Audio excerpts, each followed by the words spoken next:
Hi guys, welcome to week 12 of Table Leader Training for Who You Are at Man Church. I hope everybody's having a wonderful week.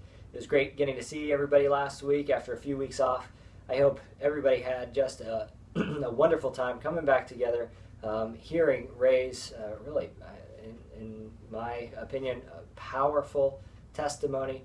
I've heard from several of the table leaders that his testimony was very powerful for the guys at many of their tables as well.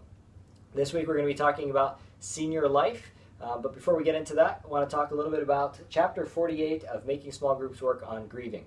Now when we talk about grieving, we're not just talking about grieving the loss of a loved one. We're talking about grieving could be anything from grieving a loss of a dream or a hope that somebody's had, so something that they wanted to accomplish, or just disappointments in life, or hurts or life struggles are all things that we can grieve. And so we know that somebody's grieving in a healthy way when the person gets sad. And we know that God can provide comfort and does provide comfort for those who grieve. And so grief is a sign that the person's moving towards letting go of that hurt. There's a process of grief. And so the process that a lot of people will go through is denial. I can't believe this is happening. There's no way that this could be happening. Protest. So maybe getting angry that something's happening. They're having to deal with a loss, for instance. Sadness.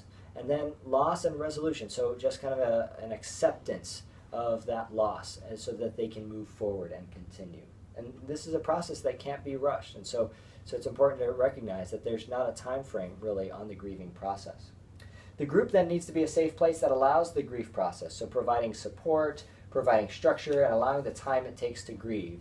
And then the facilitator then has the responsibility of modeling the role of grieving, understanding the value of letting go, be comfortable with the group being the right place to let go, be a facilitator for those who grieve, encourage others to face their loss, and allow others to comfort and support them. So hopefully you get a chance to look at that information on grieving so that you can facilitate and walk with those who are grieving losses at your table. So after the lecture on Monday night from Man Church on senior life, there's going to be an opportunity for 5 tables at a time, and we'll come by and identify those 5 tables at a time to go up to the care and support offices and view the offices like this one, ask questions about the care and support ministry, what there is to offer, just so that people are able to kind of see where it is that maybe they're encouraging somebody to go to seek lay care ministry, for instance. The care and support offices are not a place that many people get to see because of the confidential nature of the sessions that occur up here. It's not an easily accessible area of the church. So there are no sessions on Monday night. They've been blocked off just for this purpose so that people could come up and see the offices, ask questions, see the library, and all that we have to offer here. So we hope that that's a real neat experience for the guys. Because of that, we've only got 3 questions for our discussion questions this week, and they all revolve around the Family History Guide. You can find the Family History Guide on the link that's attached to the agenda, that's in the agenda, and you can review that, look that over before Monday night. So we're going to have we're going to have a Family History Guide at each of the tables. If you could hand that around so that the guys could just look through it and see what it's about, and then go into your questions. So number 1, what is the value of the Family History Guide? And so possible answers might include, it allows for an acknowledgement of the person's accomplishments, struggles, family patterns, the way that they impacted others or the way that others impacted them, and maybe the legacy they desire to leave.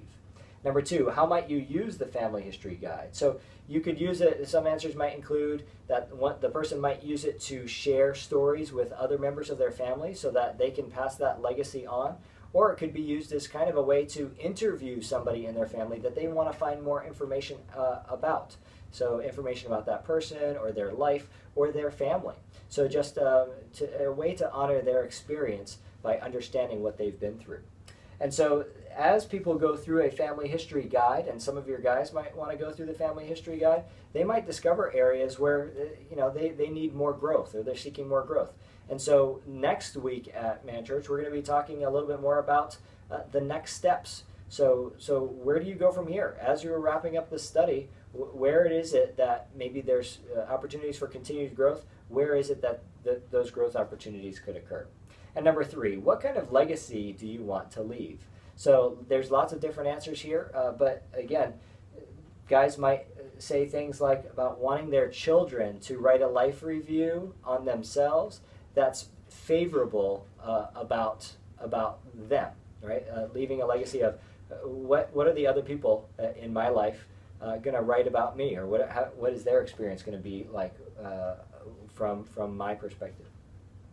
Maybe they wanted to leave a legacy of encouraging others to seek God, or that they wanted their legacy to be one that I wanted others to view that I made the world a better place. And so lots of answers there that the guys could share.